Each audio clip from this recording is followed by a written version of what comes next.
ভবিষ্যতে দেশের ব্যাংকিং খাতের জন্য বড় চ্যালেঞ্জ রয়েছে উল্লেখ করে পেশাদারিত্ব বজায় রেখে ব্যাংকিং কার্যক্রম এগিয়ে নিতে ব্যাংকারদের প্রতি আহ্বান জানিয়েছেন অর্থ উপদেষ্টা ডক্টর সালেউদ্দিন আহমেদ।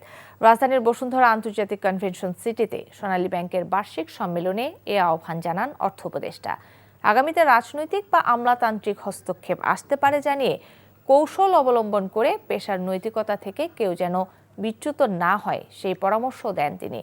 অন্যদিকে বাংলাদেশ ব্যাংকের governor doctor Ahsan H Mansur বলেন, সরকার সোনালী ব্যাংককে কমার্শিয়াল প্রিন্সিপাল অনুযায়ী চলার পূর্ণ স্বাধীনতা দেবে। এক্ষেত্রে কাঠামোগত পরিবর্তন ও দায়বদ্ধতা নিশ্চিত করতে হবে। এছাড়া রেমিটেন্স প্রবাহ ও রপ্তানি আয় বাড়াতে ব্যাংকটির কার্যক্রম ত্বরান্বিত করারও তাগিদ দেন তিনি। পাশাপাশি ঋণ দেওয়ার ক্ষেত্রে সাবধানতা অবলম্বন করা ও সাহসী উদ্যোগ নেওয়ার কথা বলেন কেন্দ্রীয় ব্যাংকের গভর্নর। আমি আশা করব ভবিষ্যতে, কারণ ব্যাংকিং সেক্টরের যা অবস্থা, তার মধ্যে যে সোনালী ব্যাংক এবং অন্য কয়েকটা প্রাইভেট ব্যাংক আমি বলবো পারফরমেন্স ভালো, এবং ভবিষ্যতে কিন্তু আপনাদের আরও বেশি বড় চ্যালেঞ্জ। আমরা